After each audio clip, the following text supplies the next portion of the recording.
If you're waiting for a retail buyer to call you back, it's already too late. Because retail sales aren't really about price, it's about perception. And I had a conversation with my friend who's a major retail buyer before this video because I wanted to get an update on kind of what they're looking for, how they perceive products, and how they go about doing that evaluation before they have the discussion on negotiations, how they slot it in the store, and how the rollout happens. So I'm going to go through that a little bit today, what you should look for, how to prepare for that meeting, and really kind of how to align your product when going into one of these buyers meetings so you know what to know before you get there. At the end of the day, when you get into the buyer meeting, you want to make sure that your product is a no-brainer for them. You want to make sure that when you're presenting the product, they immediately see the need for it. They understand the demographic that's going to be gravitating towards that the product in the store is going to be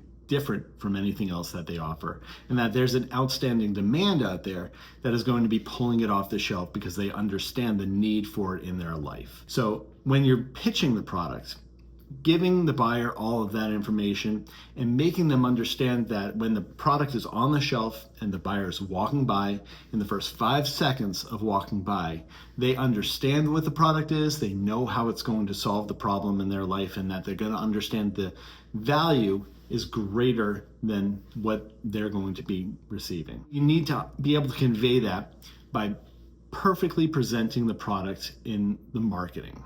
So having a shelf talker, having the packaging do the speaking for you, and having the presentation as far as where you're going to be positioning into the store. Is it going to be on a hang tag? Is it going to be on a ground box where it's a dump bin? Or is it going to be on the shelf with some kind of marketing material?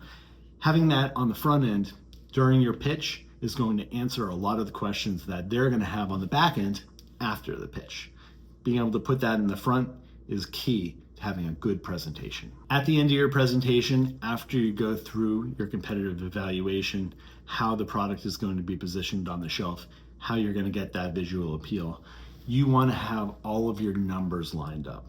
The margins, the minimum order quantities, the logistical costs, and how the product is going to be presented as far as made in America. Is it going to be imported? Is it going to be tariffed in any way? Knowing that information on the front end and presenting that to the buyer is going to alleviate any concerns on the back end during that question and answer.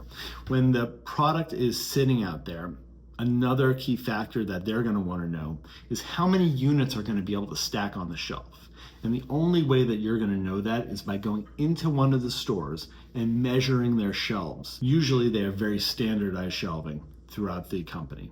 So going into a store, measuring the shelf, understanding that you're going to be able to fit 8 units on a shelf as opposed to 5 is going to make it a very good way to package your product for that retailer.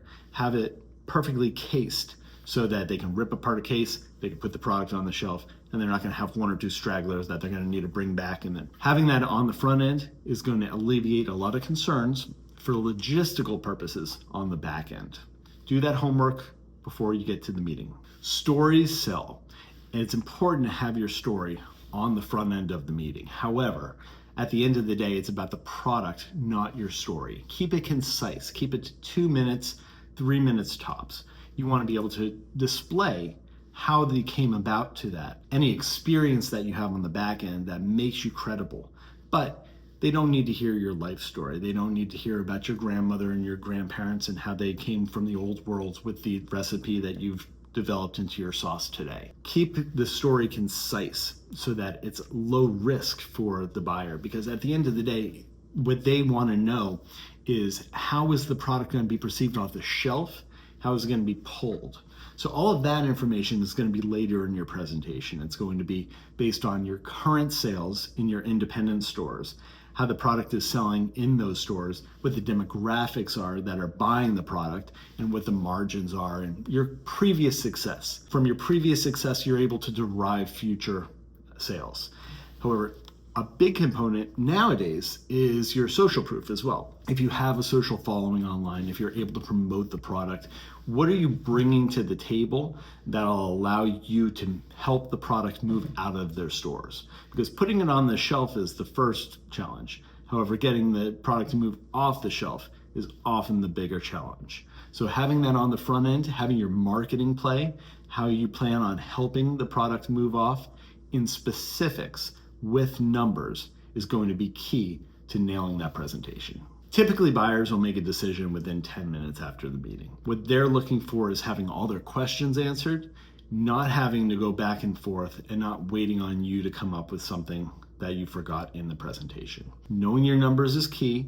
Having the ability to make the decision is key as well.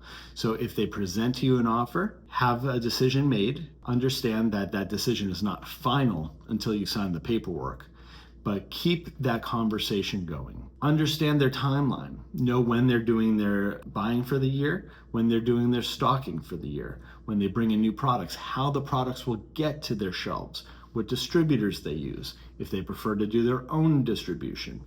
Understanding the logistics on the back end is going to alleviate a lot of their concerns and make it an easy yes for them, where you present that in your presentation, how you're going to make their lives easier and how you understand what their goals are as far as fulfilling their customers' needs. The last thing that you're going to need to know is the buyer incentive program. So you're going to need to know if they want to put a free fill on the store shelves. That means put free product out there when they do a purchase.